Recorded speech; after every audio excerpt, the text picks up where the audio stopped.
Looking back in time when love was only in my mind, I realized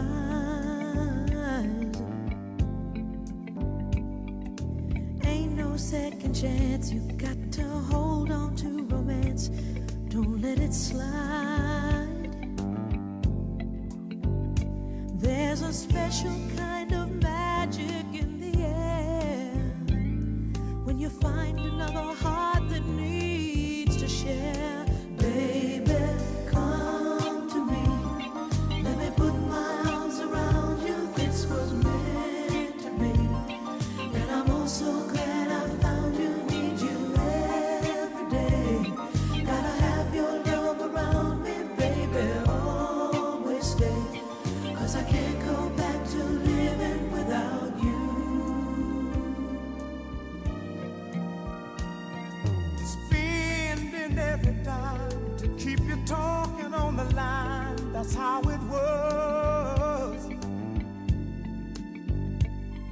And all those walks together, out in any kind of weather, just because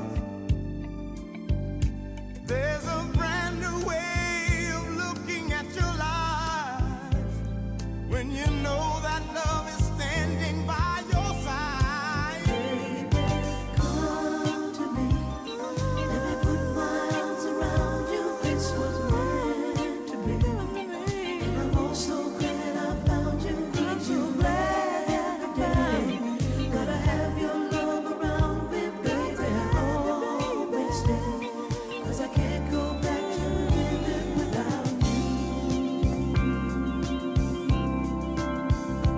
The nights can be cold, there's a chill to every evening when you're all alone. Don't talk anymore,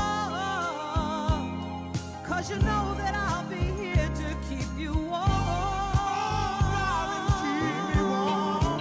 Baby, come to me, let me put my arms around you. This was meant to be, and I'm also glad I found you. Need you every day, gotta have your love around me, baby, always stay, 'cause I can't go back to living without you. Come to me,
Please take your seats. The program will begin in 5 minutes.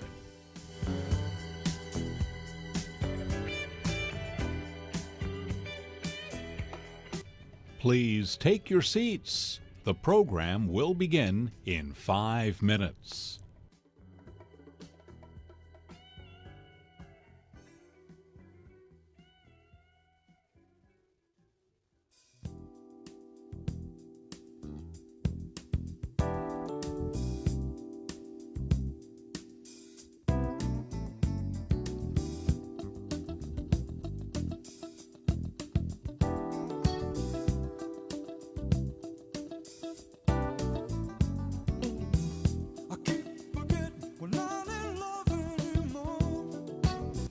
Please take your seats. The program will begin in 5 minutes.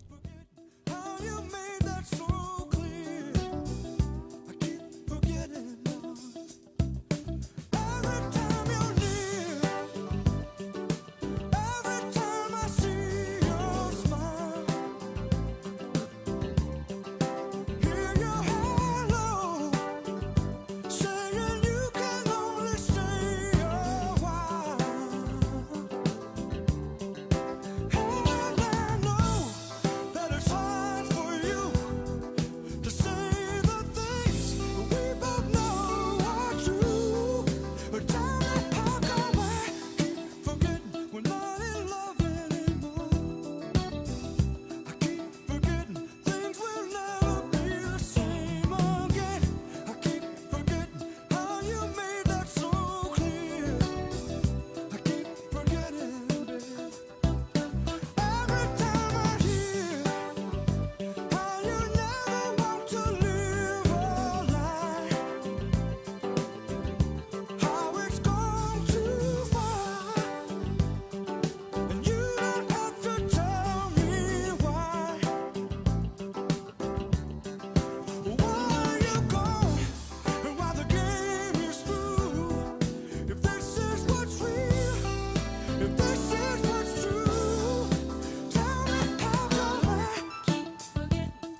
Please take your seats. The program is about to begin.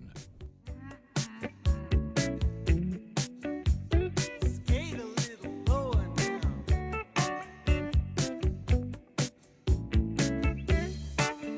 The Cuervo Gold, the fine Colombian, make tonight a wonderful thing. Say it again.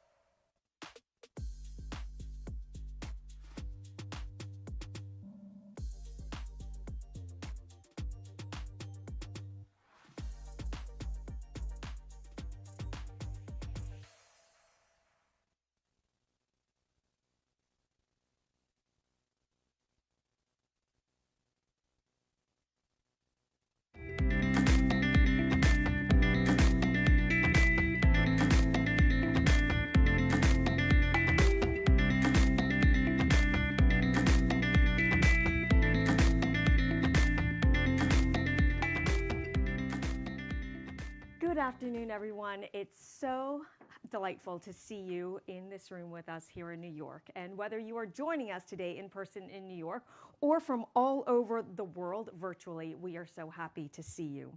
I'm Janet Wu, an anchor and reporter based in Boston for Bloomberg. So I interview a lot of CEOs, investors, entrepreneurs, innovators, a lot of people that are trying to do things to move us forward from that innovation hub.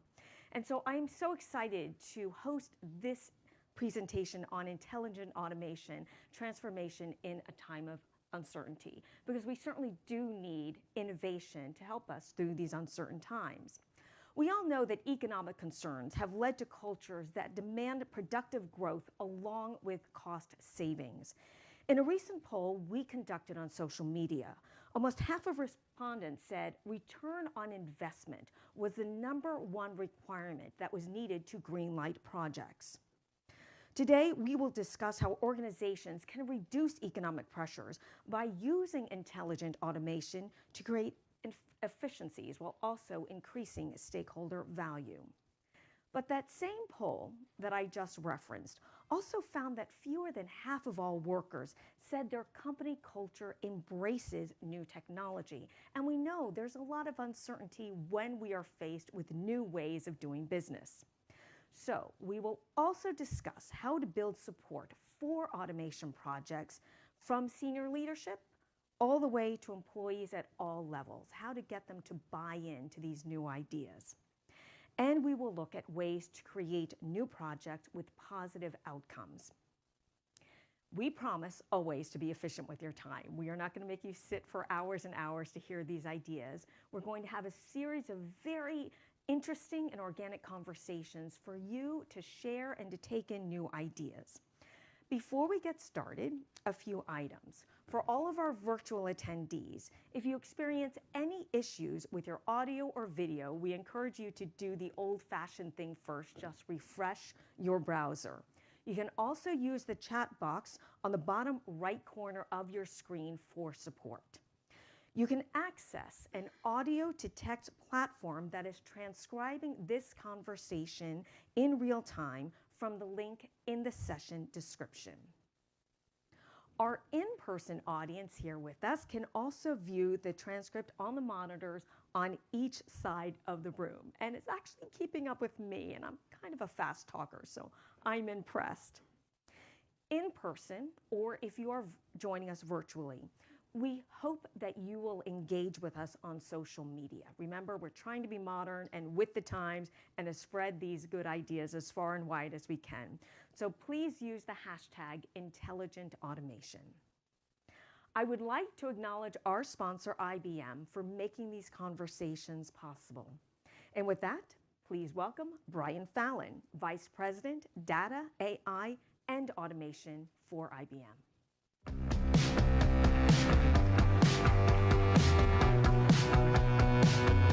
Thank you, Janet. And thanks to all of you for being here for the second year of this great conference that we're here assembled for. If we had to convince you that intelligent automation was something of interest, you wouldn't be here. So thank you for joining us. If you look at the uncertainty that we face today, whether it be in supply chain, labor shortages, look at the inflation rate, nobody's questioning that automation and intelligent automation, digital labor, are sources of competitive advantage. We've assembled a great group of diverse speakers, leaders in business, leaders in technology, that'll talk a little bit about how they're using this technology to gain that competitive advantage and to do it at scale. So without further ado, Janet, I'm going to hand it back to you because let's get into this discussion. And I look forward to engaging with all of you after the session. So thanks again for coming. Janet? Thank you so much, Brian. As he said, and as he invited to us to dive into the ideas, intelligent automation is critical to an organization's long-term success and to also keep them competitive. But companies too often focus on narrow projects, and we need to keep looking at the big picture. Executives are looking for bigger outcomes. We are lucky to be joined today by 3 leading executives, and they are going to share how they take automation to the next level in a variety of industries and businesses. I'm going to turn the stage over to my colleague, Ritika Gupta, an on-air reporter and producer here in New York. She is going to be speaking with Yin Upinyanapong of NYU Langone Health, Neil Green of Otis, and Shivankar Mazumdar of S&P Global Ratings.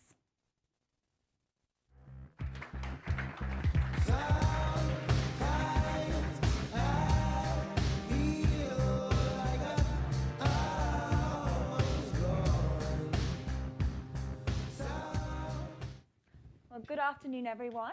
And thank you, Janet, for the introduction. I'm Ritika Gupta. I'm a reporter at Bloomberg TV, and I'm delighted to be here. I've been looking forward to this panel, Automation That Packs a Punch, that focuses on how organizations are using automation, but also how they're taking it to the next level, how to create high-value projects that work, and how to avoid those that don't. And to get into all of this, I have some fantastic panelists here with me who I would like to reintroduce. Yin Upinyanapong, he's the Director of Operational Data Science and Machine Learning at NYU Langone Health. Shivankar Mazumdar, Chief Technology Officer, S&P Global Ratings. And Neil Green, the Executive Vice President and Chief Digital Officer at Otis. Thank you all for being here with us today. Now, first of all, just to get started, if you could each just go through and explain about your company and your title and what you do there. So we'll start off with you, Yin. Sure. Hi, everyone.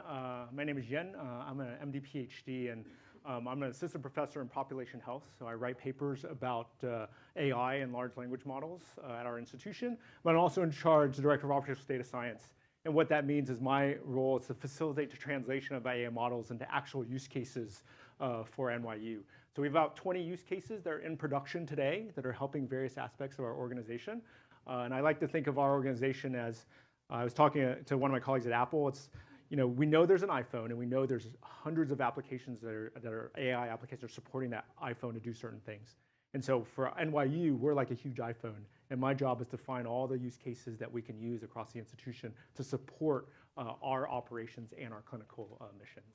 I like that analogy. Neil, on to you. Great. Good afternoon, everyone. I'm Neil Green. I'm with Otis Elevator. I'm the Chief Digital Officer. That means my role is to really transform a 170-year-old company into how do we think digital first, how do we think connected systems.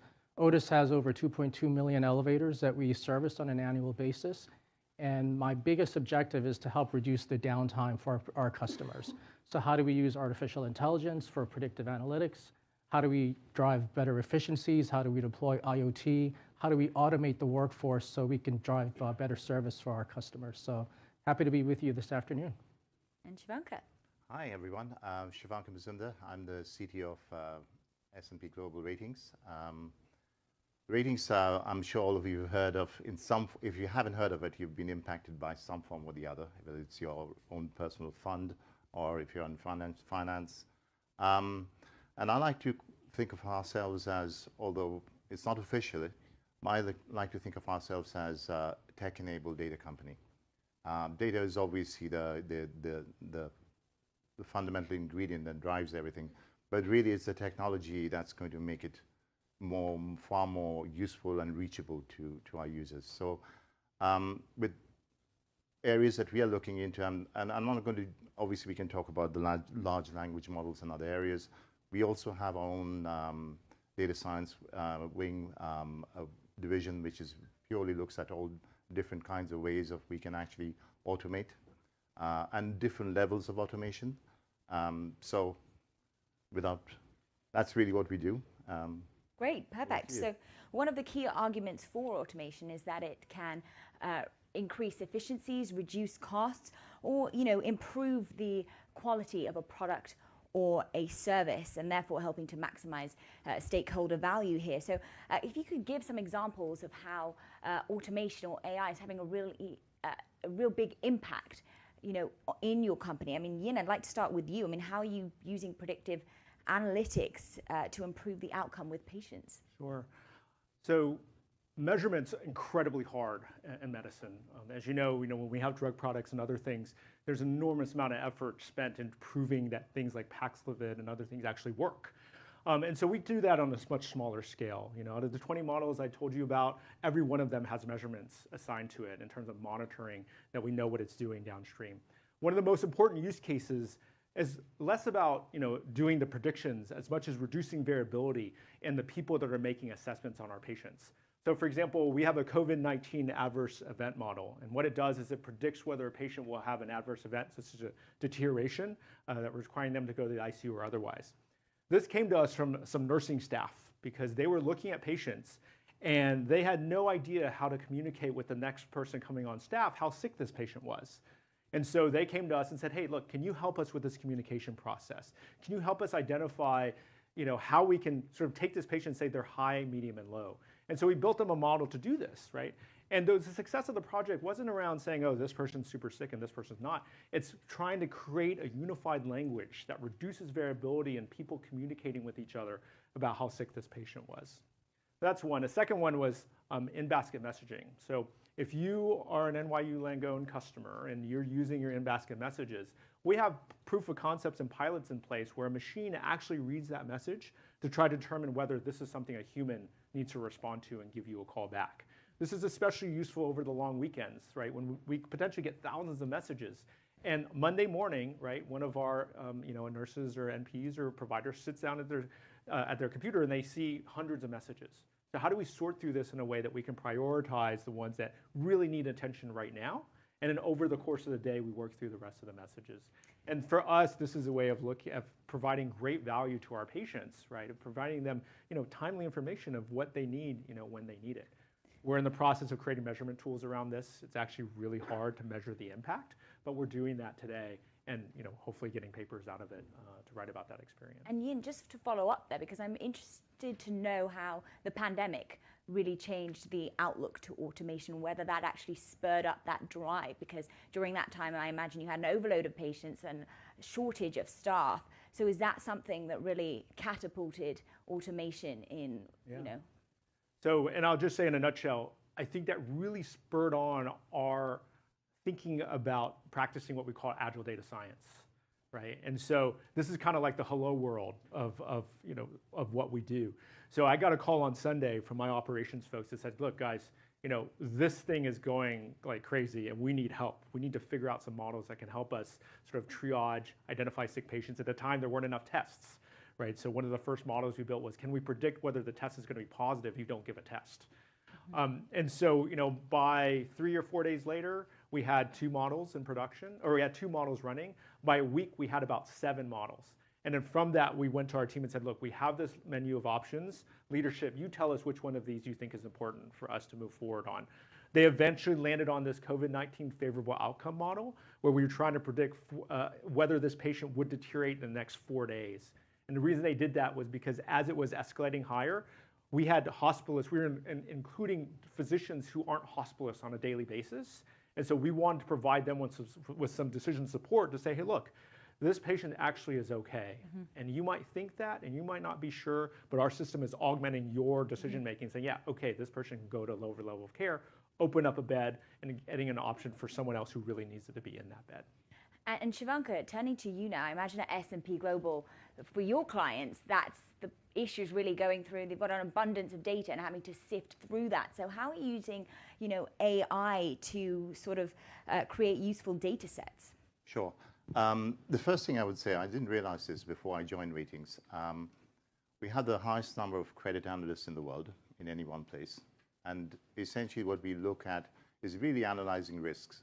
And there are, apart from the normal financial areas, where the other area that we do a lot of work is essentially in the public finance area, which is essentially any large-scale infrastructure, any large-scale projects that you can think of, to the level of a town's school is actually rated, and Ratings has a part to play. So the data sets and the things that we talk about is really important in terms of some of the decisions investors make, obviously the issuers. And the way I like to think of this is, and I like to look at this is, there are three levels, I would say, very high levels of automation. And one is, there is a lot of repetitive tasks that we need to do when we collect all this data. So we look at how we can collect all this data much more efficiently, extract that data much more efficiently. And obviously the first level, what I call it, is a very basic level where you're actually doing automation to copy human work. It means things that a human can do as fast, but things such as copying data from one place to another or inputting data. This is where robotics, RPA, most of the time where we use it for.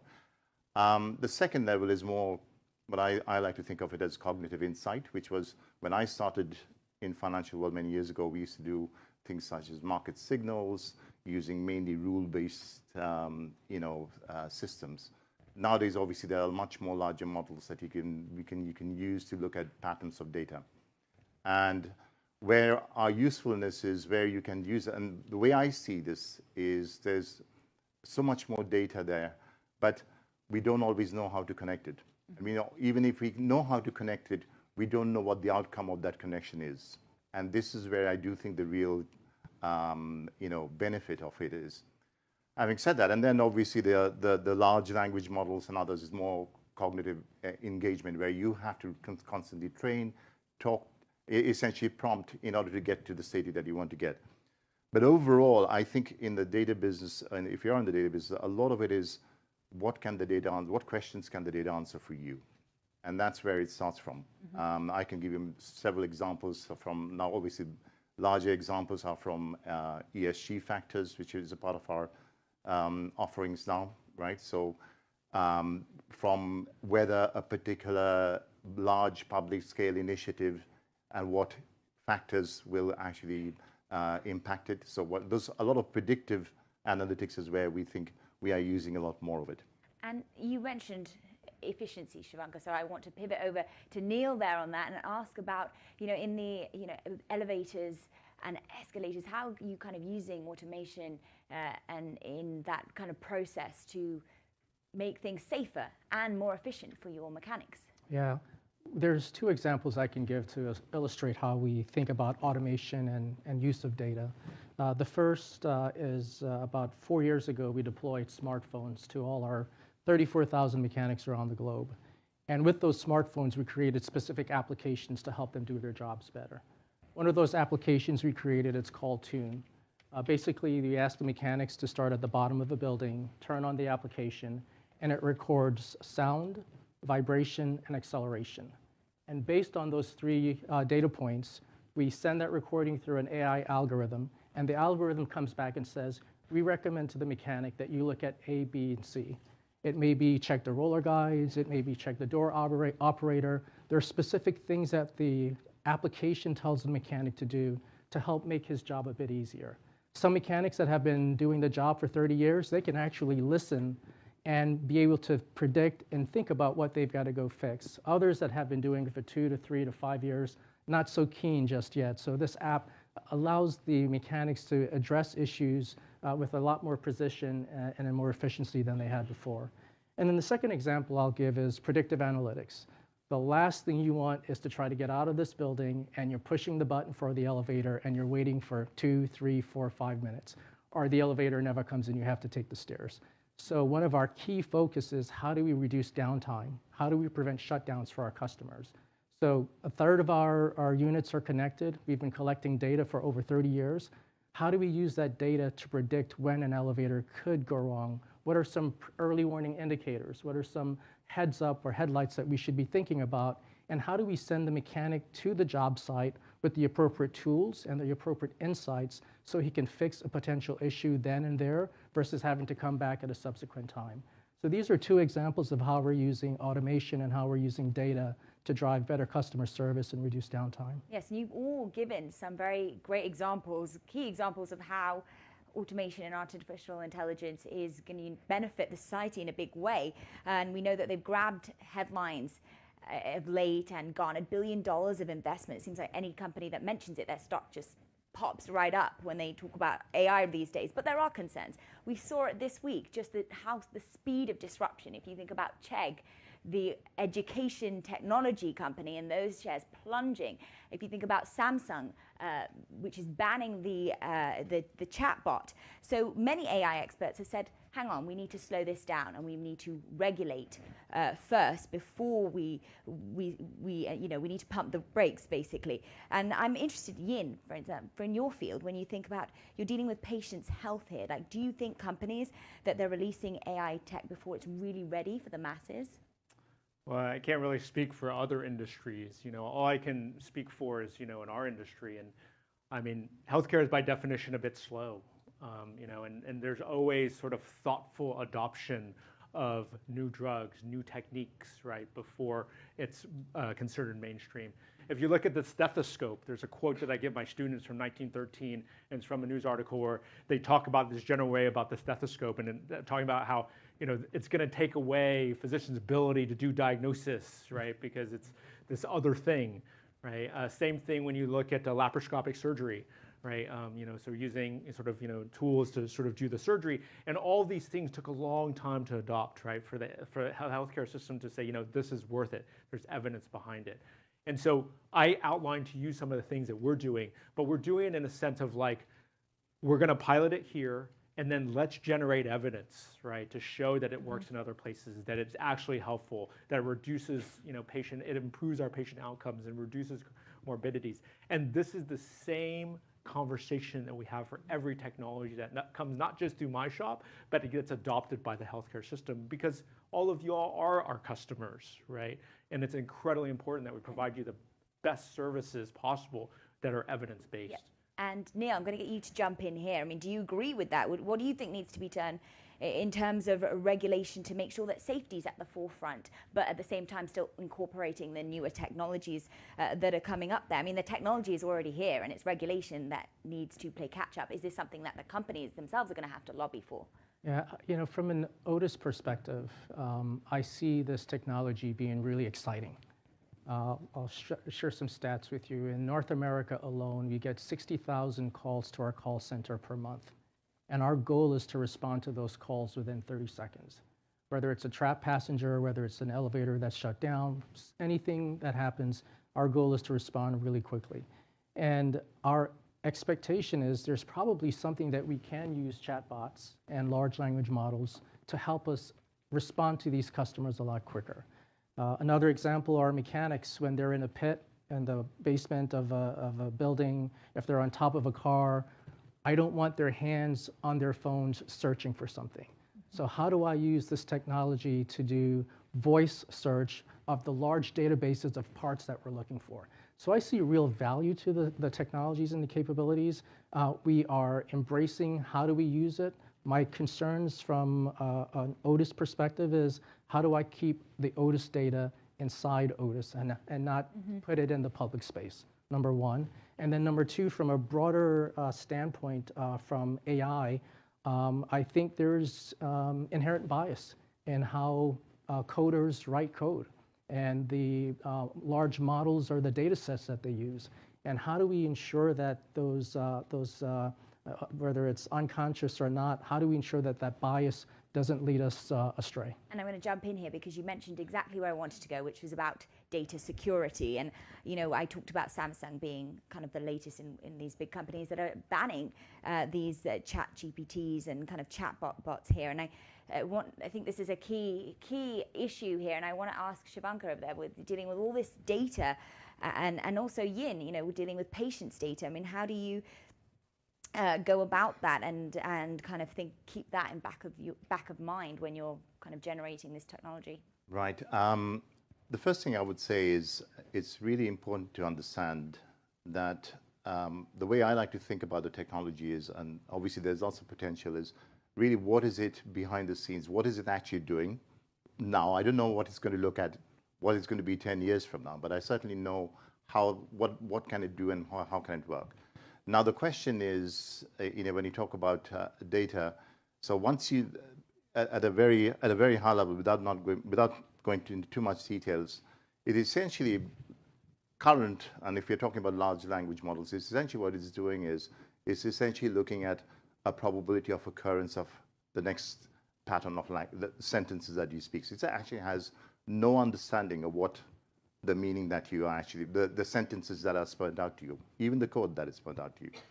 I've been using it for a while. So the question I asked, and we should be all very excited about the technology, but let's also understand what is it really can do at the moment. 10 years from now, I don't know.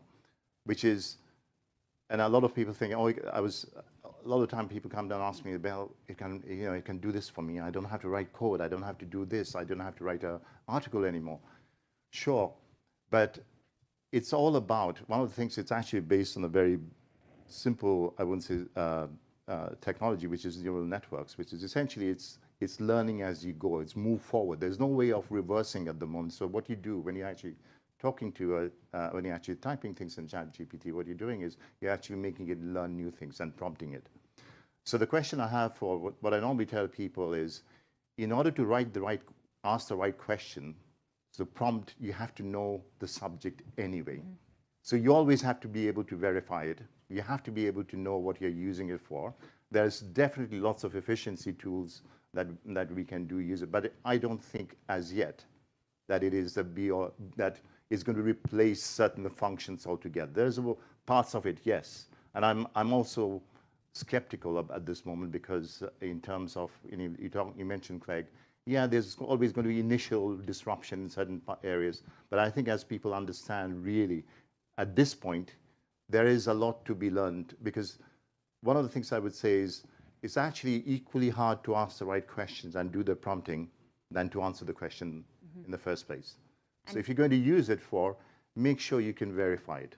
If you are in a good way of a good use case, a very general use cases, sometimes it's very hard to find ask the right question and the problem solution itself. Jump in here because I also want to, we've got a lot to cover and we're running out of time. So Yin, also, how concerned are you about cybersecurity here? Because I know that you talked a little bit about how it's banned at NYU Langone. Yeah. So we've had 40 to 60 years of experience, right, securing our patients' data. Right. It's the number one pillar before you can do anything else.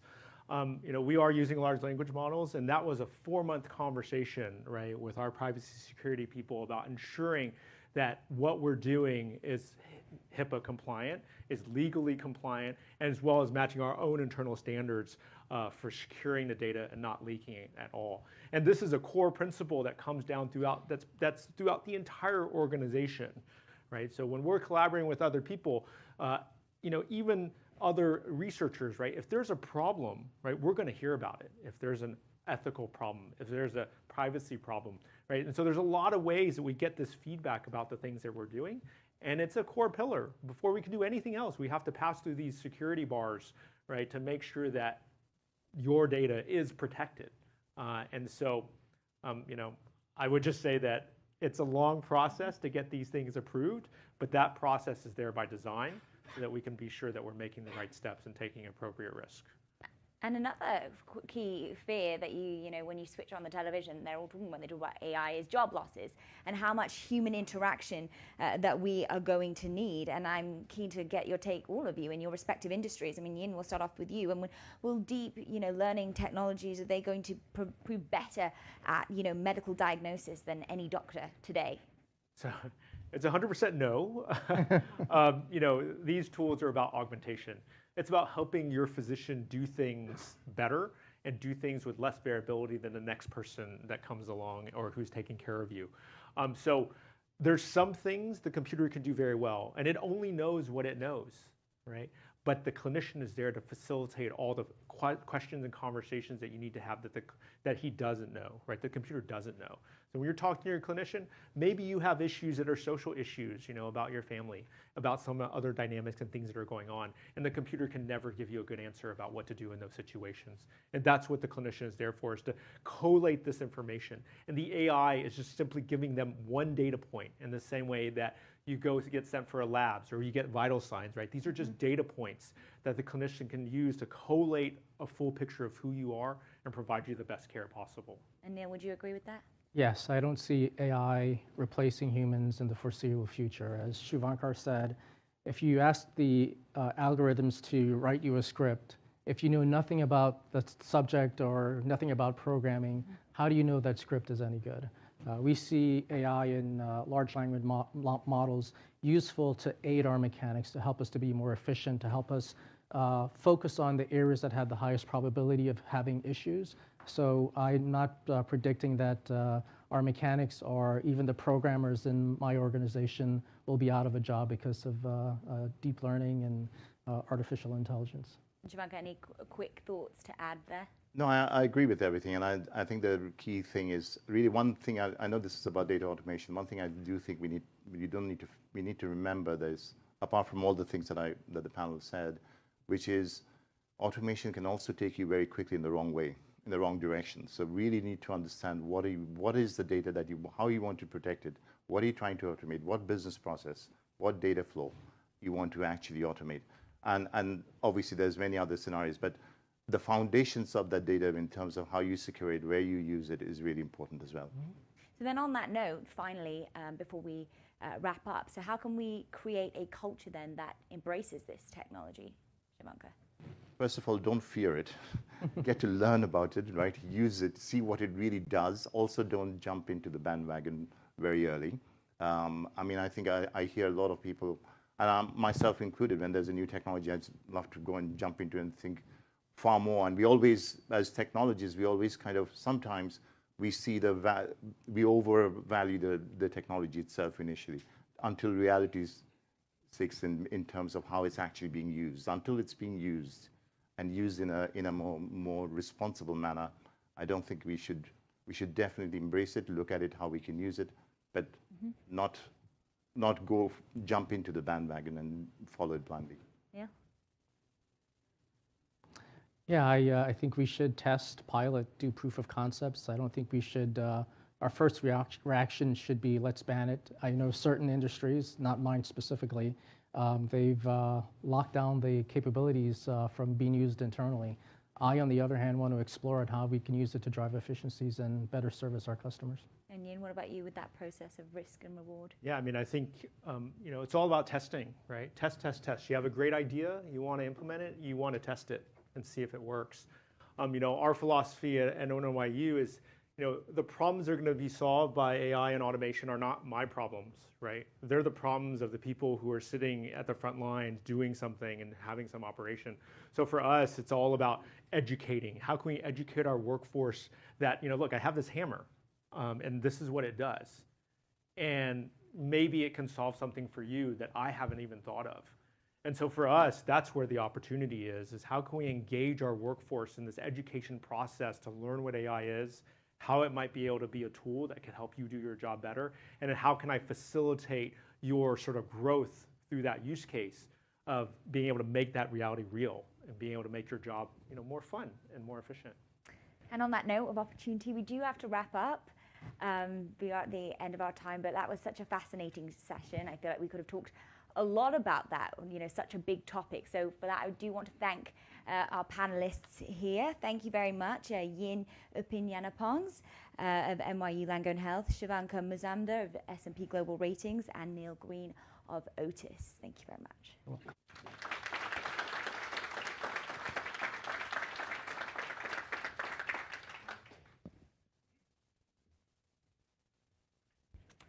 And now I would like to welcome Parul Mishra of IBM in conversation with David Odenath of HSBC and Art Amador of Ecubot. Thank you.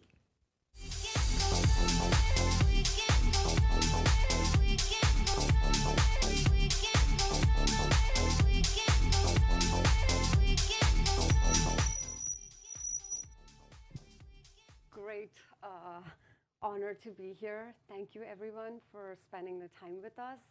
My name is Parul Mishra. I am the Vice President of Product Management at IBM, and specifically for our Watson brand of products, Watson Orchestrate, Watson Assistant, Watson Discovery. And that is IBM's digital labor solution, and very much based on AI and automation. So I couldn't be more thrilled to be here talking about those two things that is top of mind for everyone.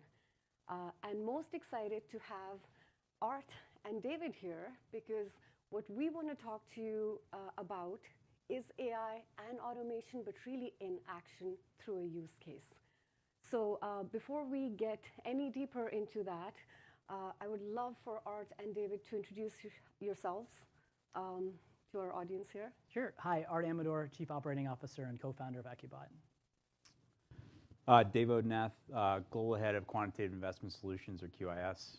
We develop systematic investment trading strategies for a variety of customers, from retail customers in the United States and Asia to some of the largest sovereign wealth funds in the world. Excellent.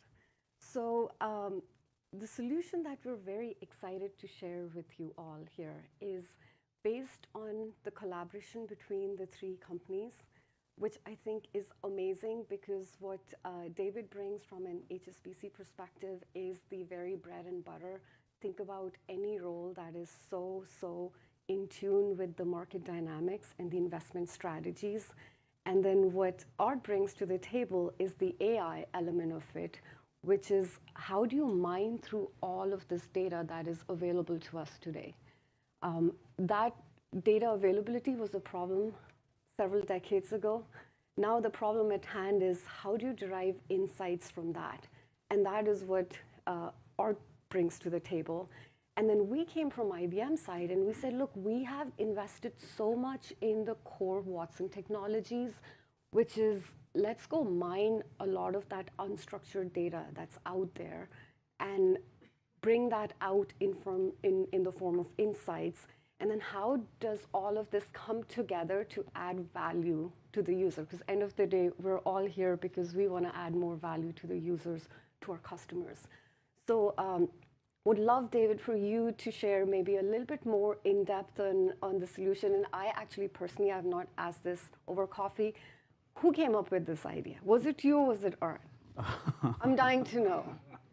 Oh, I don't know. It was definitely a collaborative effort. So look, you hit the nail on the head, right? It started with data, right? And it started with the fact that we saw the exponential growth of data over the last several years and even before that. And we also observed some institutional investors that were asking us for a lot of data. And we were kind of seeing the success that they were having. And so for us, it was, how can we get our arms around both the structured and the unstructured data, and is that going to lead to more informed investment decisions, right? And so that was kind of the use case and the thesis behind it.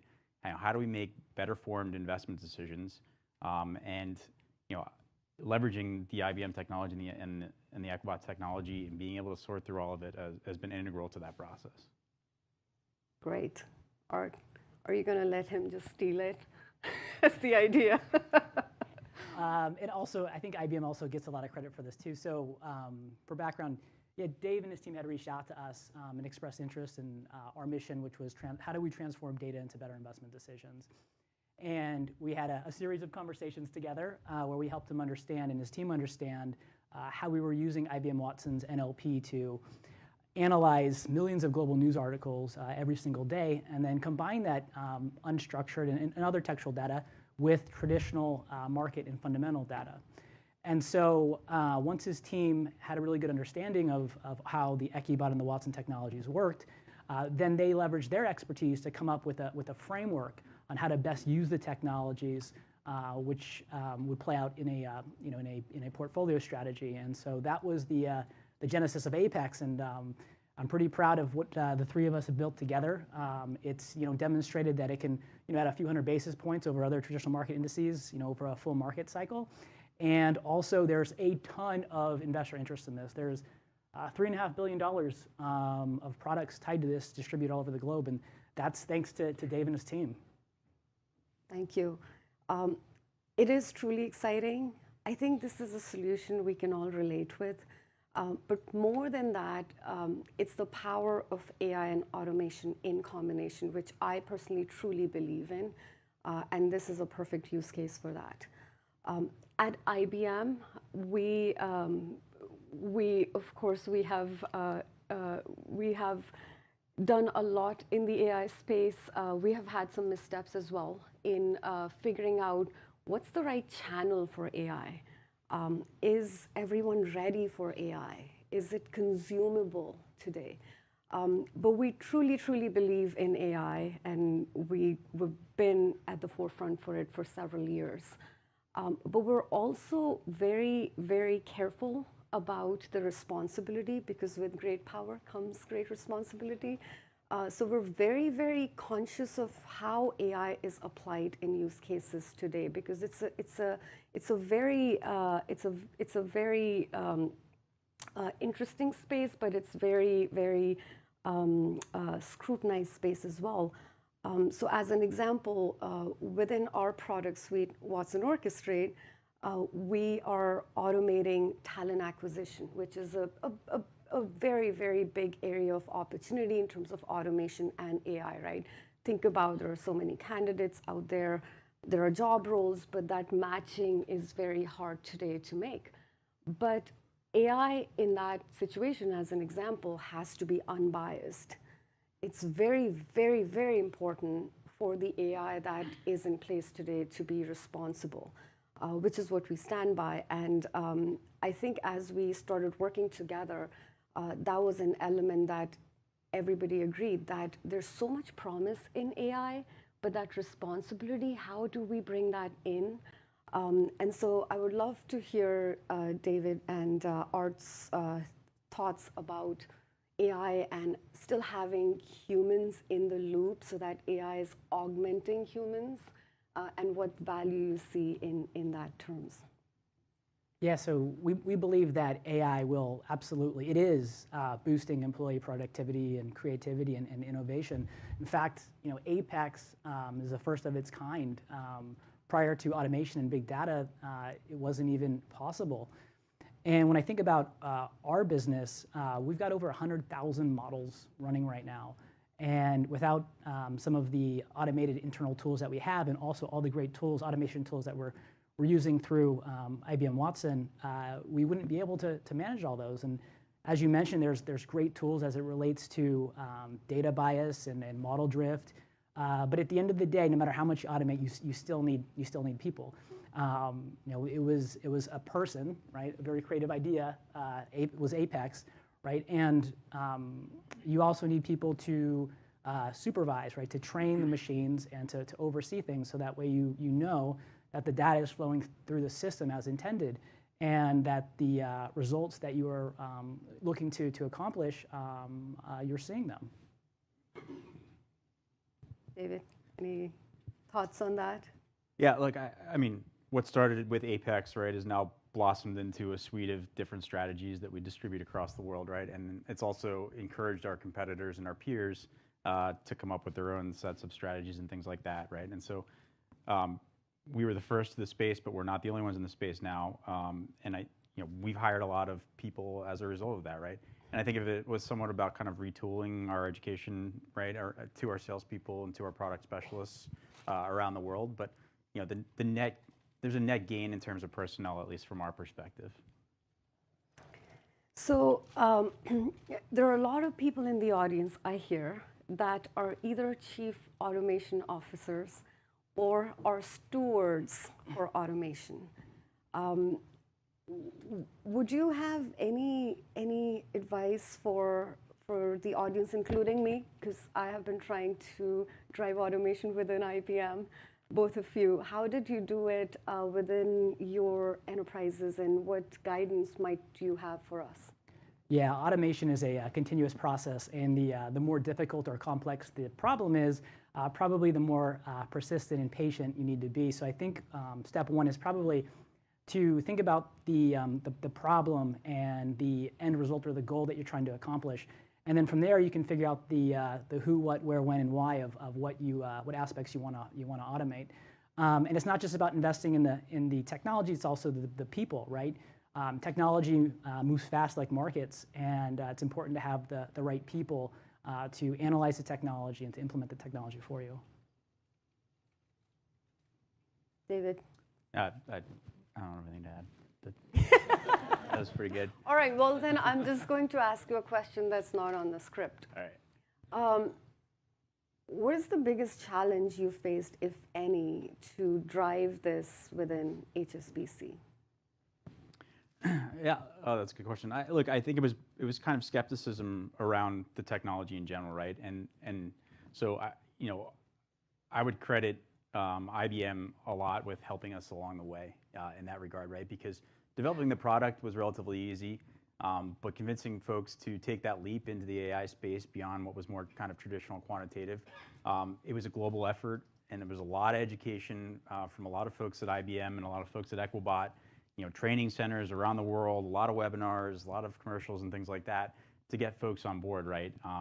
And we were met with a healthy amount of skepticism at first, but as I said, right, since then, there's been a lot of success, and there's a lot of folks that are kind of following in our wake now. So, but it wouldn't have been possible without IBM and the resources that they brought to the table, and the education and the brand recognition to encourage folks to say, you know what, this is different, but I'll check it out.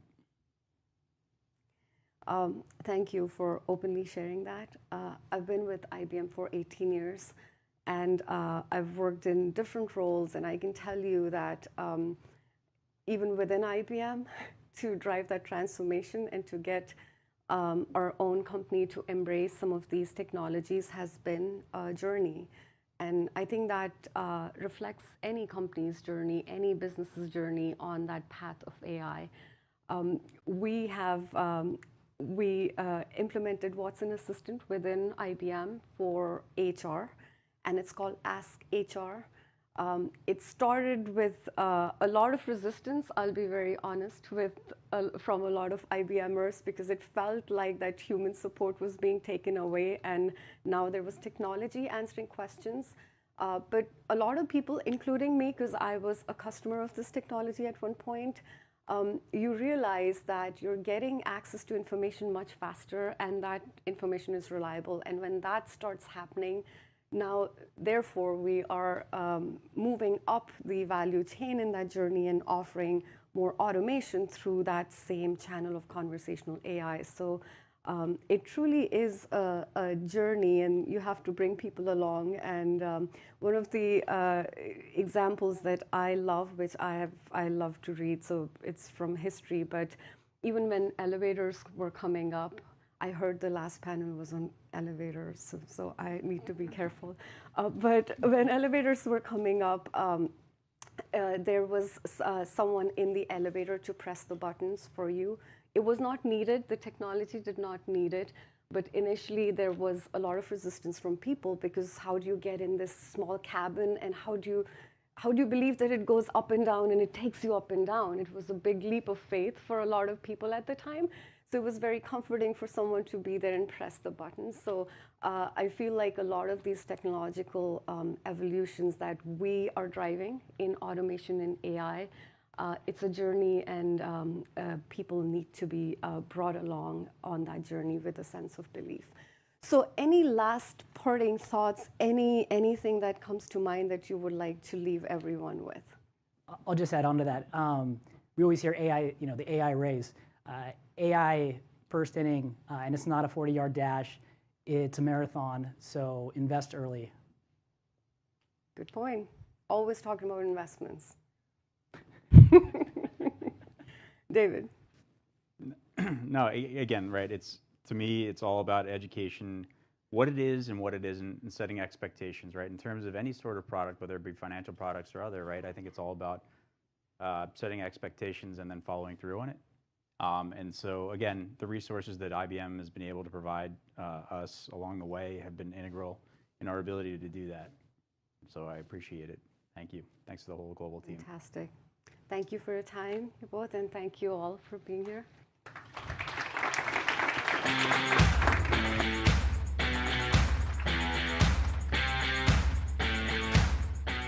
Indeed, there was resistance to elevators, and now we walk onto them without thinking twice, and we are heartbroken when we find them rarely out. I just had a fire drill in my building in Boston. We're like, what, 28 floors? I can't do that on my own. But thank goodness for elevators and for other automation that has helped our lives. Now we are going to look at how one company, or should I say gigantic financial institution, is using technology and integrated technology to build and maintain customer relationships, and that is Bank of America. I would like to introduce Hari Gopalkrishnan of Bank of America.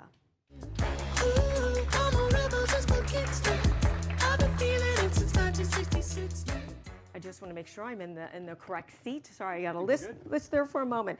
So, Bank of America, we don't need to explain the institution. 68 million customers, which I have to say has probably gone up significantly in the past few weeks. Your role, Hari, encompasses a lot of businesses. So please remind us the businesses that you cover. Sure. So I'm the CIO of our consumer and wealth management businesses. We have the privilege of serving those 68 million customers. We provide them with innovative technology solutions to help make their financial lives better. And as someone wiser than me once said, nobody wakes up in the morning to go banking or gets excited to go banking. So our opportunity is to deliver incredibly great client experiences that makes them feel like banking is integrated into their day-to-day lives, as opposed to having to worry about what banking is all about. And I want to point out, in addition to the wealth management, you also cover retail, Correct. preferred small business. So that's a lot of different groups. Sure. Can you give us an example of how you use tech to integrate these things for your clients? Yeah, I think it all starts with thinking about the client journey, right? I think one of the mistakes we sometimes make in automation is looking at a 15-step process, picking it up on step 12 through 14, and trying to automate the thing that's probably the easiest to do or the thing that's least relevant to the client. So what we try to think about is, what does the client eventually want? The same human being is often someone who's got a credit card, i.e. a retail client, has a high net worth relationship with us, may own a small business. And so when we think about technology solution, it starts with creating core capabilities. Think about identity, think about access, think about personalization, think about data. Creating core capabilities that can then be rapidly assembled with a client experience and client journey in mind. And with banking, even though you cover tens of millions of customers and you have this omni-channel, people expect banking to be a personal relationship. So I know that as you grow technology, you also have to make sure that people don't feel they are just a number or a data point. How do you do that? Yeah, I think it's a great point, right? Going back to delightful customer experiences. It starts with insights, it starts with analytics, but it also starts then with responsible use of data. So we always make sure that we ask for customers for permission of what data we have of theirs that we can use.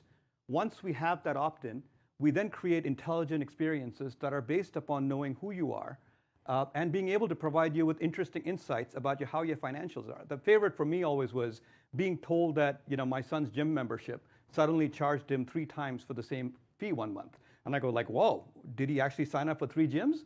And turns out they made a mistake, but I probably would not have seen it for a couple of statements. But instead, here was Erica, an AI-driven chatbot we built 5 years ago that was giving me a piece of insight. And by the way, we have now had Erica used by 1 billion transactions across our client base, telling me something that made me go, wow, someone's looking out for my financials.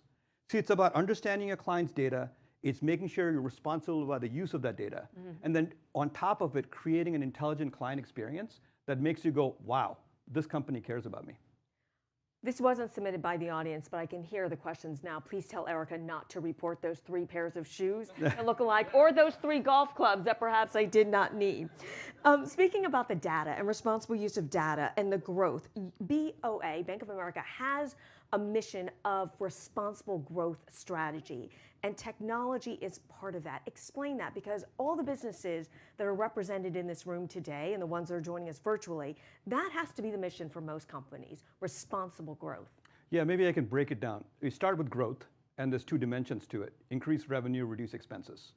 If you think about revenue, it's really about cost of acquisition.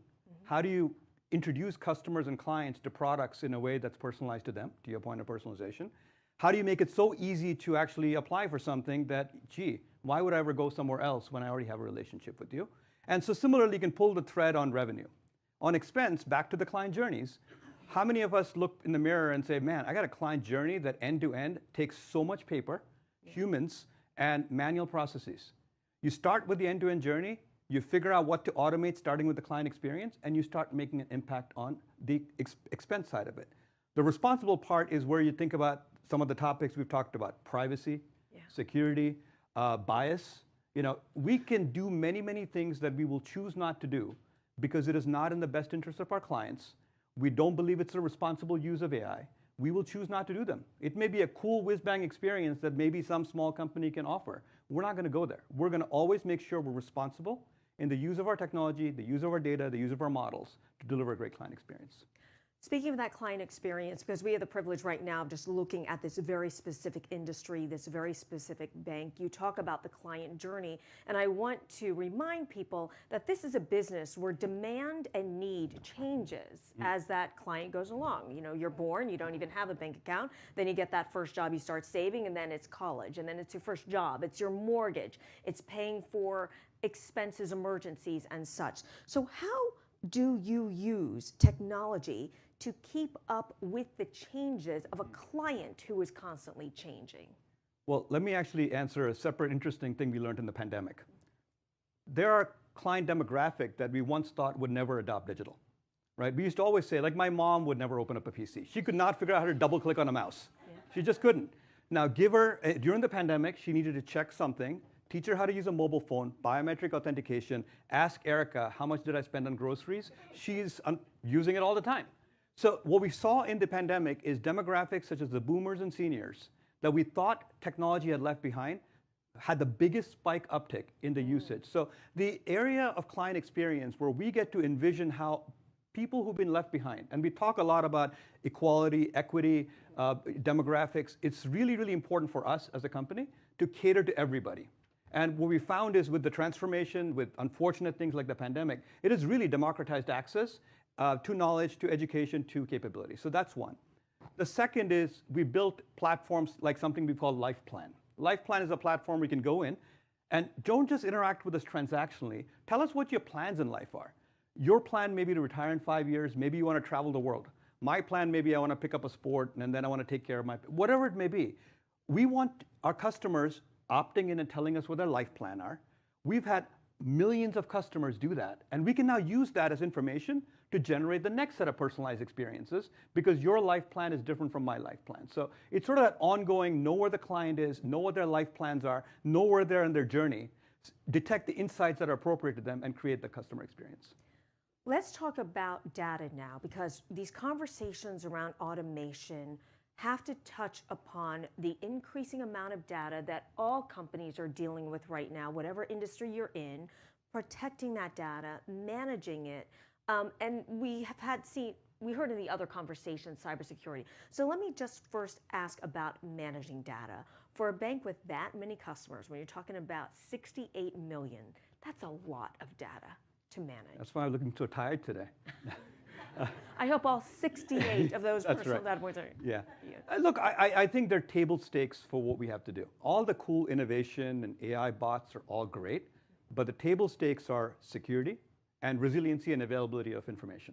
You know, our customers don't expect us to be a 7 by 23.5. They expect that, oh, I see a check lying around, it's 2 in the morning, I can't sleep, I want to deposit it. I just thought of this thing I want to plan for. I'd like to do it now. And so when I think about things like security, when I think about privacy, when I think about bias, when I think about availability, these are table stakes. You don't get to do cool tchotchkes if you don't get those things right. And so I think in everything we do, we pick up the problem with how do we keep our customers safe and sound. Back to the responsible word. Responsible is the first word, not growth, right? Right after that comes the growth part. So with this protection of data, Yep. and we're talking about the adoption of new projects, you, of course, sit in a technology role. So you see these things and you feel the need for it. Let's talk about that adoption. To the customer, it is a challenge. You know, your mother adopting Erica, but for your colleagues, in order to make the customer experience better, you have to say to your colleagues, I'm going to need you to buy into these new projects. So can you explain how an organization as massive as Bank of America, how do you come up with these new ideas and get that buy-in to say, let's do this, let's do that? Yeah. Well, a couple of things. One is we are always listening for client feedback. You know, whether all internal teammates, we listen to call center calls. We listen to what customers are telling us. We listen to page level feedback on our applications. Those are also data sets to process, right? We look at we survey our customers randomly every week. We look at the input coming out of that surveys. And we look at a common base of what are our customers telling us. That's number one. The second thing in terms of getting buy-in is, look, basic Maslow's hierarchy of needs is nobody wants to do mundane activities when they can be doing more meaningful activities. So for example, if you're processing a client request, maybe last year you used to spend the first 15 minutes of the job hunting and pecking 4 different systems to say, I need to look up this key and then find this, I gotta go here, look up this thing. Then I'm gonna put it together and I'm gonna munge it and then I'm gonna apply my human judgment to process this thing. Well, what if the machine could help you bring the information together in an automated fashion, bring that together with a score that then lets you focus your time and effort on judgment, not on mundane work? I think most of our teammates are incredibly excited of the fact that they want to do value-added work as opposed to the mundane work. So that's a great lever for us to build in engagement. And hopefully as that employee is doing all that, the customer's not waiting on the phone. Absolutely. Because that would be really awful. Well, in fact, one of the things talking about insight and prediction is as the call comes in and as the customer is authenticated, you can now pop the screen. We have predictive insights that says the reason Janet's calling you is we just saw a fraud decline on her card 13 minutes ago. And let me route you to the right person. And so when you pick up the call saying, Jen, are you calling about that fraud decline? So there is a ton of the feedback loop to be predictive in every step of your process in the client journey. Again, starts with that client journey in mind. Yeah, and that's amazing because if anyone has a fraud alert, you're not calling in a good mood or with a lot of patience. I want to stay for a moment on the employee experience, even though we're talking about customers, because it is important right now for all companies to improve the workforce experience because that employee is just going to leave. So are you finding actual feedback that your employees are saying, I'm not doing a job that was as mundane or tiresome or tedious as before? Are you finding the work experience is improving? I think there's absolutely a clamor for things that drive more automation. There is more and more reluctance to work in processes that are not optimized. And so when we think about our internal work around operational excellence, and we actually have a program called Operational Excellence, it starts with understanding client journeys across every line of business, documenting them, understanding where their manual touch points, understanding where their handoffs, and actually taking steps to say, how do we optimize the most effective part? So back to my example, don't optimize steps 12 through 14 if that's not where the pain is. It turns out that in step 1, if the client could just do one thing, and in step 6, the associate could just collect one more piece of information, the entire process crumbles. That is just so hugely impactful versus picking the problem with each person in their silo doing that. And our teammates are extremely excited. There are so many ideas coming in around operational excellence right now, all pivoted on this construct of a client journey.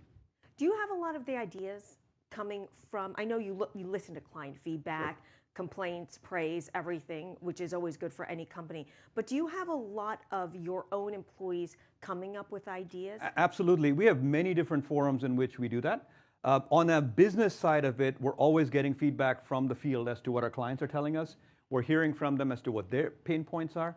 The other cool thing we do is as part of our agile sprints, we'll actually get tech and line of business teams to come together and say, let's mock up a bunch of proof of concepts. Let's just figure out what the art of the possible is, right? If you remember last year, the metaverse was going to take over the world, and I'm surprised we're not all wearing augmented reality glasses right now. Next year. Next year? Okay, great. Look, I think we had our reservations, but we said, like, we shouldn't be afraid of learning. And so our teams got together, and we prototyped within 3 days a ton of interesting experiences, all of which were awesome technically, but no single human client wanted. And we said, great, we know how to do this stuff. Let's put this on the side. Let's go figure out what clients want. So as these things come about, we're always listening to clients, we're also listening to employees, and then coming together across tech and business to create these proof of concepts. And often, Erica, as I mentioned, did I say 1 billion transactions? Yeah, I did. Billion transactions, yeah. It came out of this innovation session 5 years ago, where we said, look, clients are telling us, you got jamming so much stuff on a 5-inch screen. How do I navigate this thing? Well, what if you could teach it to talk in a human language? Has Erica only been around for 5 years? Yeah. For some reason, does it seem to you? I felt that she was maybe like Alexa. She's been in our lives a lot longer. Very, very interesting. So yes, indeed, your mother and many people never thought they would be interacting with a virtual assistant. I'm going to ask you about some forward-looking ideas in a moment. But first, I'm going to ask you to pivot back a bit because we need to address a few issues that are, again, common pain points to people in this room. So one is security, because again, this is our money, hard work, earned money, and what we're saving for the big things in our lives to improve our lives. So just can you quickly talk about how automation is helping you protect the customer? Yeah, look, I think at the end of the day, we have standards around every part of security. You know, whether how secure data is stored, how data is transported, how data is used. We have well-defined standards against all those things. And no project goes in unless it actually goes through that standardization process. We call it secure by design. The idea is you don't add security as an after fact, you actually add it in design, you automate every step of the way. And it's just fundamental to every project that we run. And you don't get to go live with something unless you've actually gone through that process. Because mistakes are not allowed. And a related question, banking is difficult because you have so many standards and protocols and they're not uniform. Where you are doing business has different laws, different rules. And I also want to ask you about that because that is a challenge and a problem that humans cannot manage on their own. It is just too much. It's too big of a problem. So talk a little bit about how you use that. Well, tell me a little bit more. For automation, as far as, like if you're doing business in different areas of the country. Got it. And also we're talking about different laws and such. And also not always the workforce to deal with it. So just like cybersecurity, just the business of doing banking just has a lot that has to well, address. you know, as it was mentioned in the previous panel, right, there are certain things we're just going to be slow at. We're not looking to be first to market. We're going to look to be best in market, right? I think part of that responsibility is we have to understand the laws, rules, and regs. So we could, for example, pick some new AI tchotchke and say, wow, it looks awesome and what a great demo, but we're not sure if California, you can kind of peel these layers and pretty quickly get into trouble. So our view is, just like there's a secure by design on the technology side, there's a very rich, robust process of governance on the business side to have all of our legal risk compliance partners in there, opining on the legality, the rules and regulations. And if we need to go slower, we'll go slower. We are never, ever going to press the accelerator just to be first to market. It's always going to be done with client protection legality in mind. The last couple minutes of our conversation, which, thank you, I'm enjoying immensely, is to look forward. Banking services, banking is a business that touches everybody. And I just want to ask you about some of the trends or some of the innovations that you see over the next few years, maybe the next Erica, or how will our relationship with banking be changing? You know, I think you touched on it earlier with personalization, right? I think we are just scratching the surface of personalization. I think the ability for us to better anticipate need, especially as you now start telling us about your life plan, as we understand other signals that are coming in and more signals come through and you, again, opt into the permission behind it. I think personalization is, at the end of the day, the way in which you connect banking as a service into your day-to-day financial lives and the day-to-day life. Hari Gopalkrishnan of Bank of America. We're going to end it just a couple minutes early because our last panel went over. I want to keep us on track. Thank you so much for your insights. I really appreciate the conversation. Take care. Okay. We did promise we'd be efficient with your time, and believe it or not, we are down to our final panel, and it is also going to be very interesting, so I want to get started right away.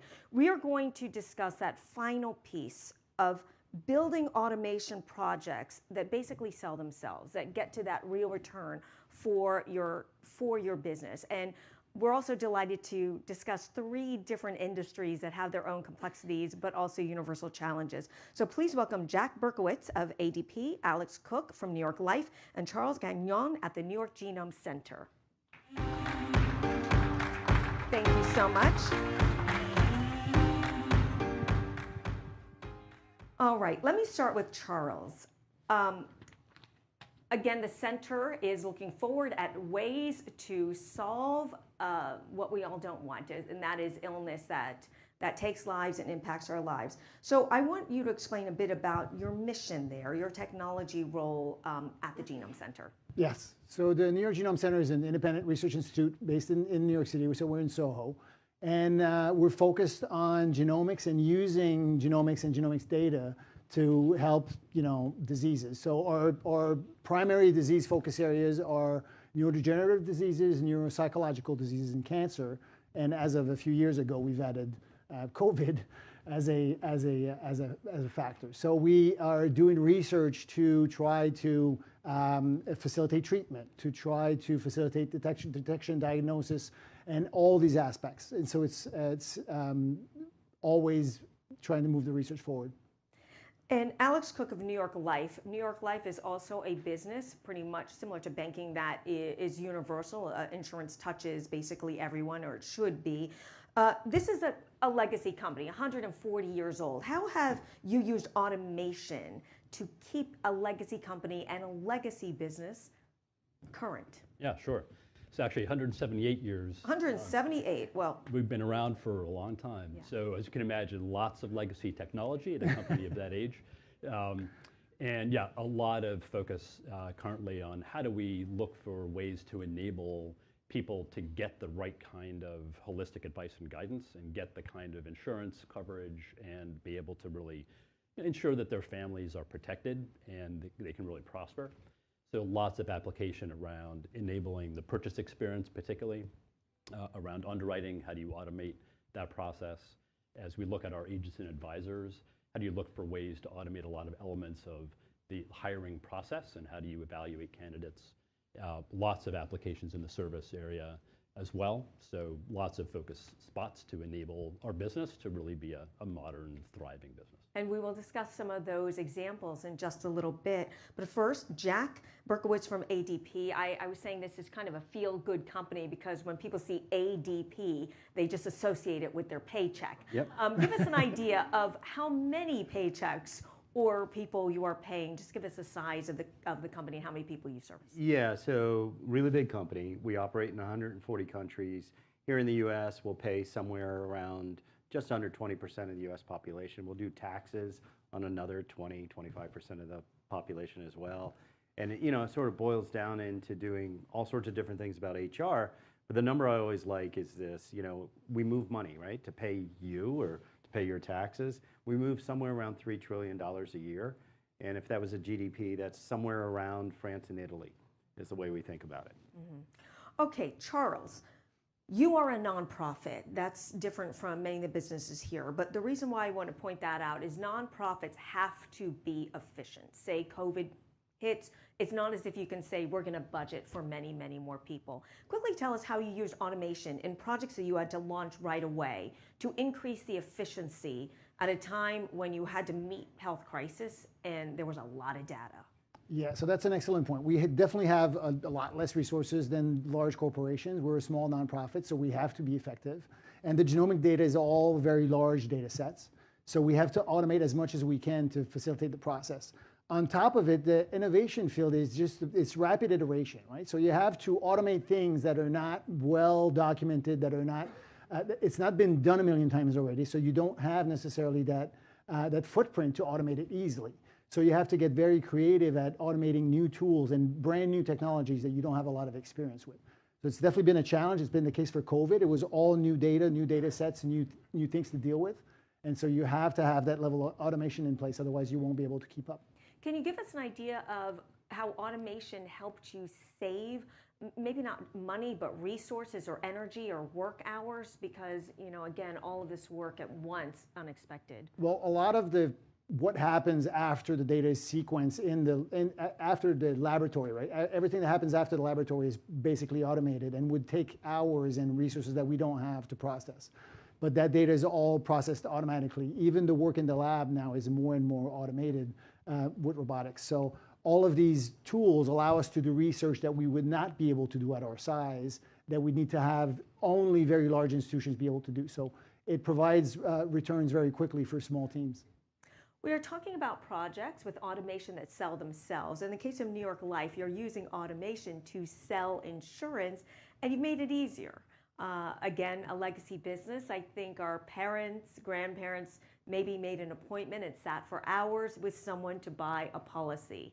Now, just we were talking about banking, if you want to do something at 2 a.m., you can do something at 2 a.m. Explain the project with that to make the purchase of insurance easier. Yeah, so it's interesting. We actually have a lot of focus on the importance of people in the mix here. So insurance in particular, unlike banking, very often you do want to talk to a person when you have a very complex insurance and wealth management need. So we do lean into human-centric advice and guidance, but really importantly, using automation and data to enable that end-to-end process, starting with digital fact-finding, aggregation of information, using models to really look at a much more holistic solution set for people.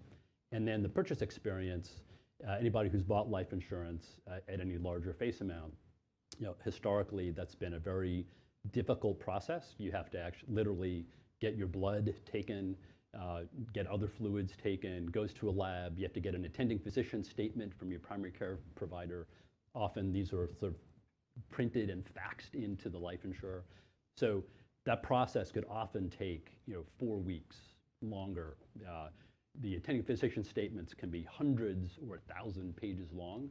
So we basically digitized most elements in that process and shrunk that time down to same day or a couple of days for a large proportion of our policies. Yeah. And a lot of that was using predictive models, using digital health data. And you actually make it possible for some policyholders to buy insurance without the traditional exam, the traditional doctor exam. No, absolutely. That's where instead of having to go and get labs on blood that you have to provide, we use digital health data. So getting electronic health records, using medical claims data, using all kinds of other digitally available health relevant and lifestyle relevant information, using that to bypass the need for some of that more intrusive information, and still make solid decisions around what is the underwriting risk so we can price appropriately. And for New York Life, we're a mutual life insurer, meaning we don't have any public shareholders. Our policy owners are the ones who receive dividends that we pay out. So it's a very important dynamic for us to make sure that we're doing things effectively, but still being mindful of managing risk well. So it's a really important part of what we do, and enables us to serve as many people as we do. I want to ask you one more question, and gentlemen, also feel free to jump in, because this is a problem that is also common with a lot of companies. And that is the necessity of integrating legacy data with new data. Because of course you have data from someone early in their life, and as they grow older it changes and there's more, and you have to keep it as a doctor would keep a medical record. So how do you use automation, and this is a project that would sell itself, that can take the data that was there, some of it handwritten, some of it gleaned 30, 40 years ago, and yet bring it along to these automated systems so that you are more efficient? Yeah, so one of the things we've done a lot of is using a lot of the currently much more powerful applications to look at AI development to scrape all that information, both structured and unstructured data, and put that into a form that we can use it for our underwriters or for our models. And that's something that's, again, a critical part of how do you automate. It's really taking advantage of some of the current generation of AI to really enable that to happen at scale. Speaking about data, Jack, your data sets are massive, and they cannot be processed without automation. So give us an idea of how technology, innovation, automation helps you manage at ADP all the numbers that are coming in all the time. Yeah, so one of the areas that we really focus on is to give really solid compensation benchmarks or financial projections. We do it as a public service, and to do that, we have to look and understand all the millions of people and then collapse it down into something simple so that people can consume. And so, for example, we'll take those 20 million, 25 million people every month and crunch them down to 6,500 job titles, so that we can get compensation benchmarks on these jobs, and we can see what jobs are growing and how much people should make. and what should they do with it. All of that is automated. There's nobody sitting there tagging each person as it comes through. It's anonymized. And then we can build downstream products to help companies. And so one of the big ones that we've done recently is using all that information to help build tools for HR teams to look at pay and adjust for pay equity gaps and things like that. And again, 100% automated. And so all of that type of information, all that technology comes together in a really nice, smooth way, at least today. Yeah. Yeah. I'm going to ask you more about that in a moment, because I think that all companies need to have the slogan, as we said before, that data and AI has to be used for good, right? And there is power in data.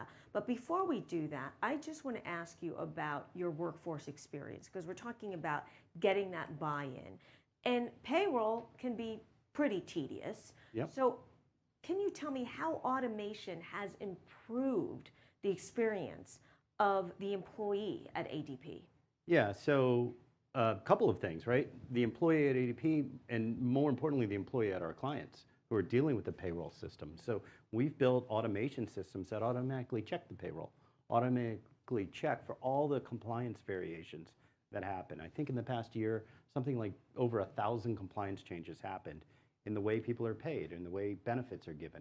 And we've automated all of that so that there's checks. And so, you know, the correctness of that paycheck. If you want to lose an employee engagement in your company, we can talk all we want about having meals and everything else, give them an incorrect paycheck, right? And so we focus on that very, very carefully, and we use a ton of automation to make that happen. Charles, back to you. Your role is unusual because you oversee 4 big areas: enterprise computing, research computing, software engineering, and data innovation. This all falls under your role.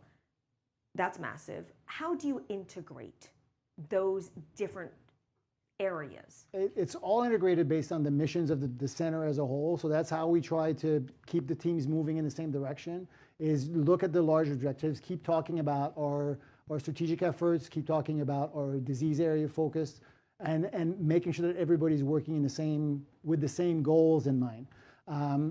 The speed of innovation now is so fast that everybody's always challenged and engaged, which is great.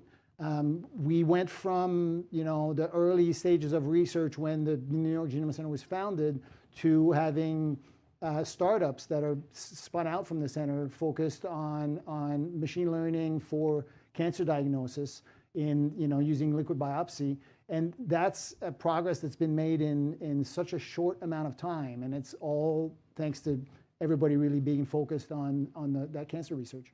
I want to ask you, because you oversee such large areas that basically would be managed by a dozen people in another company.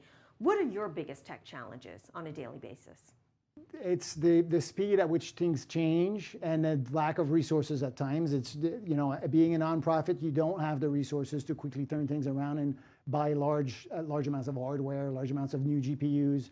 So having to deal with, we're engaged more and more with the public cloud because it gives us access to resources much faster than we used to have access to it. So trying to manage all that and manage our funding appropriately to make sure that it's invested in the right amount, the right areas of focus is key.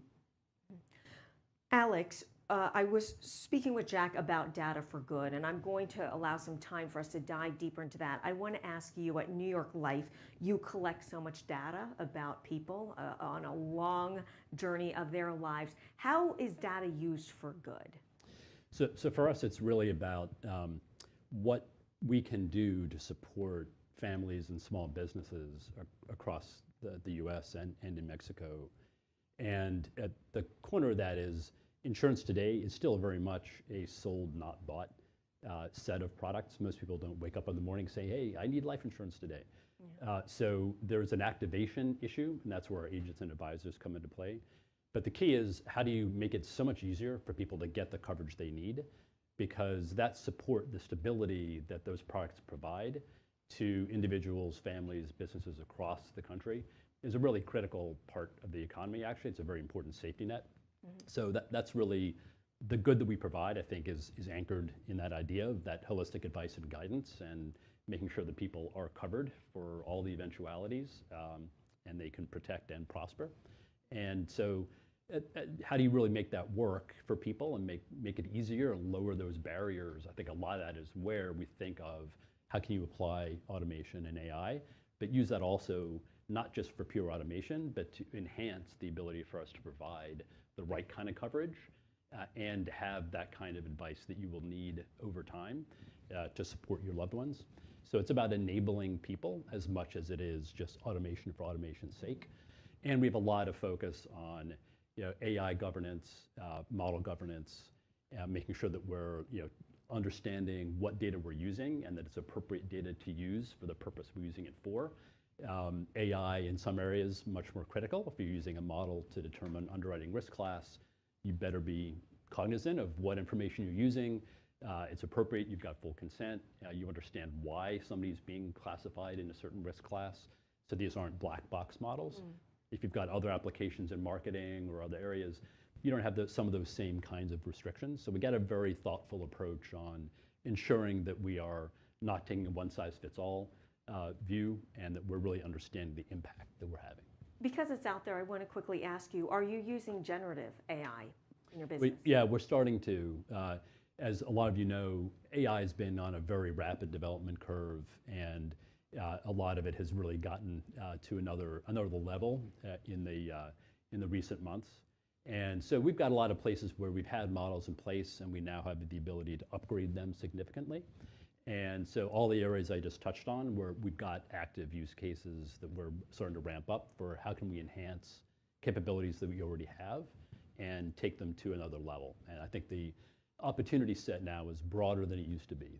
The time it takes and the cost of developing some of these kinds of applications, it's just gotten so much easier than it used to be. So lots of opportunities. Jack, I would imagine it's the same for you, that the cost and the time to create new projects to enhance and optimize the business at ADP is getting more efficient. Yeah, the speed to go from concept into the hands of people is greatly reduced, and that allows us to actually iterate a lot faster. So we can make incremental improvements to the workplace or to the experiences for our own associates incredibly quick. And this part of the speed, like we were talking before about sort of the speed at which the new AI technologies are coming out. But the interesting thing about the automation, the data platforms and everything we have, we can plug them in incredibly quick. And so we can get to market at rates that we just would not have imagined before. Are you also using generative AI? Yeah, we are. We have had, just like everybody else, we've had a series of projects out there, but now it's just rippling through our systems, whether it's for our service associates to support clients better, or whether it's in our products. We're just working with it now. We'll be putting new things out shortly. We're running out of time, just a last couple minutes. So my final question, I have to ask this to you, Charles, at the New York Genome Center, because I was reading about your background. Prior to joining the center, you worked at hedge funds. And I am just curious what lessons from finance and business you've translated to this center with the vision of keeping people healthy and alive. Yeah, well, to be honest, I worked with a lot of quantitative trading hedge funds, so that was always my focus. The quantitative nature of finance is very similar to what you see in science research. It's people who are iterating through ideas, who are trying to generate insight out of data sets, which is essentially what even we do with the genome. So that process is very similar, right? The hedge fund manager, the quantitative portfolio managers are looking at market data daily. They're trying to come up with algorithm recipes that will generate insight they need to act on. And my job was to provide the technology platform and the tooling that they needed to do that. My function at the Genome Center is similar in that I enable the scientists to do their work and analyze the genome that we have now. We've just celebrated the anniversary of the Human Genome Project, and we came from over 20 years. The first one was years of effort and billions of dollars to now we do it in a day and $1,000. And so we generate a lot of data, and my job is to facilitate that work, facilitate the researchers' effort into discovery. So it's a different mission, but similar work. Alex, I'd like to, my final question to you, Jack, similar as well, is life insurance, again, insurance in general that it impacts us all. If you could give us a look at some of the projects, some of the trends that you see over the horizon and how it may change, again, the business of insurance. Yeah, I think a lot of it is around how do we enable more people to get covered with the right kind of coverage. And a lot of the Gen AI applications are really around facilitating our service reps, our agents and advisors, looking for ways to reduce costs, do things faster. And there's so many areas that we're focused on to enable all that to happen. And it's really exciting. The pace of change is really rapid. And it'll be very interesting to see where this goes. I think we're on more of an exponential curve with some of these developments. And I'm sure all of us are thinking actively about what this means as we look ahead over the next several years. So there's an immediate focus on how can we bring in some of these capabilities to enhance what we do.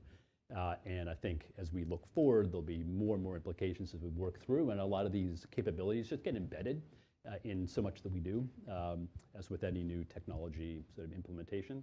So it'll be fascinating to see how it all develops. And Jack, quick same question to you, what you see over the horizon, again, a business that we all rely on. Yeah, so a lot of what we do is we're trying to enrich the workplace experience for employees and for the HR teams. And so our ability to use AI and automation to simplify that work, you know, the day-to-day work, and so that people can then enrich their careers, spend more time on, you know, if you're an HR person, spend more time developing your employees. If you're an employee, get new opportunities, develop your talent, and take your job to the next level. The automation of technologies will remove some of the burdens, and so that people can actually have better careers in the future. Gentlemen, thank you so much for joining me. And I hope that you make yourself available to people afterwards to maybe have personal conversations with you. Thank you so much. Thank you. Thank you.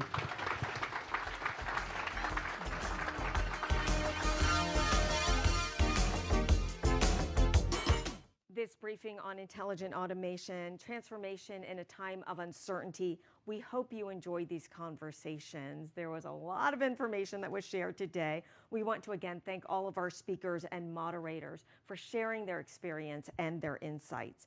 And thank you to our sponsor, IBM, for making this briefing possible. If you would like any more information about our sponsor, just please visit the Resources tab on the event website. And again, thank you for being such an attentive audience, both here and for all of you joining us digitally. If you want to watch any part of this event again, just go to BloombergLive.com to view on demand. Now, please join us for some networking and cocktails. Thank you.